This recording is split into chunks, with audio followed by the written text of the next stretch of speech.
देखिएगा, हम लोग देख रहे हैं क्या, पैरेलल प्लेट कैपेसिटर। मैंने पहले से ही बना करके रख लिया हूँ और बताता हूँ आपको क्या क्या चीजें हैं। हम लोग जानते हैं पैरेलल प्लेट कैपेसिटर। कैपेसिटर नाम से आपको पता होगा कि कैपेसिटर मतलब चार्ज स्टोरिंग कैपेसिटी, है ना, चार्ज स्टोरिंग कैपेसिटी। अब यहाँ पे बात किया गया पैरेलल प्लेट की, मतलब पैरेलल होने चाहिए, दो प्लेटें कम से कम होने चाहिए। ऐसा नहीं है कि सिर्फ और सिर्फ रेक्टेंगुलर हो सकता है, आप चाहें तो सर्कुलर भी दो प्लेट ले सकते हैं। लेकिन एक चीज याद रखिएगा, इनके एरिया सेम होने चाहिए। अगर इसकी एरिया ए है तो इसकी भी एरिया ए होनी चाहिए, इसकी एरिया A1 तो इसकी एरिया A1, इसकी एरिया A2 तो इसकी एरिया A2, मतलब एरिया बराबर होने चाहिए। और दूसरा कंडीशन क्या होता है, इनके बीच का जो डिस्टेंस होता है बहुत कम होने चाहिए, बहुत ही कम होने चाहिए। जितना कम करेंगे उतना ही ज्यादा बेटर होगा, है ना। उसके पीछे रीजन क्या है मैं बताऊंगा, पहले हम लोग डेरिवेशन डिराइव कर लेते हैं। तो देखिएगा, पैरेलल प्लेट हमने बना लिया है, दो प्लेटें हैं, पैरेलल प्लेटें हैं जो रेक्टेंगुलर हैं।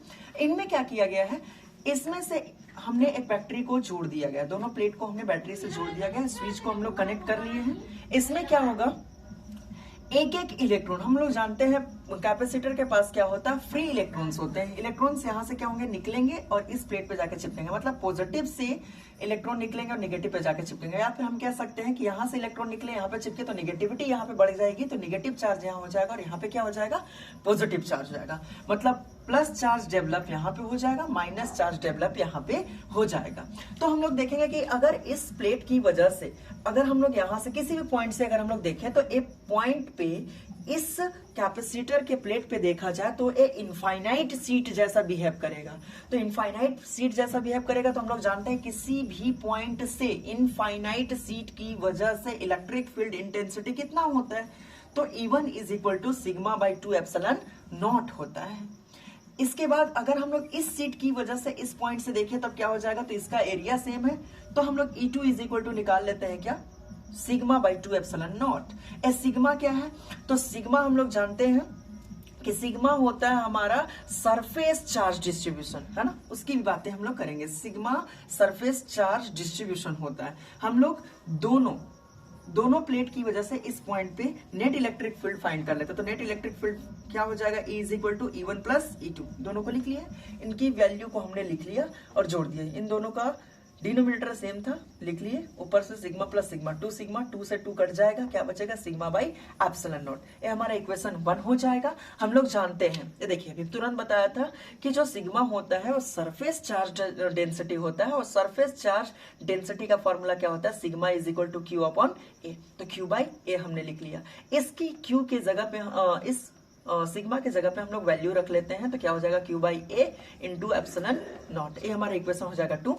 एज वी नो दैट, हम लोग जानते हैं कैपेसिटर की कैपेसिटी फाइंड कर रहे हैं, तो C इज इक्वल टू क्या हो जाता है, Q बाई dV मैंने लिखा है, आप लोग जानते हो C is equal to Q by V होता है। V और dV में अंतर क्या है, एक्चुअल में इस फॉर्मूले में भी dV ही है, क्योंकि वो इनफाइनाइट पे है, तो इनफाइनाइट पे पोटेंशियल क्या होता है, 0 होता है, और यहाँ पे पोटेंशियल कितना होगा, कुछ ना कुछ देखने को मिल जाएगा। जैसे अगर हम लोग dV को यहाँ पे लिखे तो क्या लिख सकते हैं, C is equal to Q by D कहां पे, तो हमको जहां पे निकालना होगा एट पॉइंट, मान लेते हैं एट पॉइंट, जहां पे भी आपको निकालना होगा, minus D V at infinite.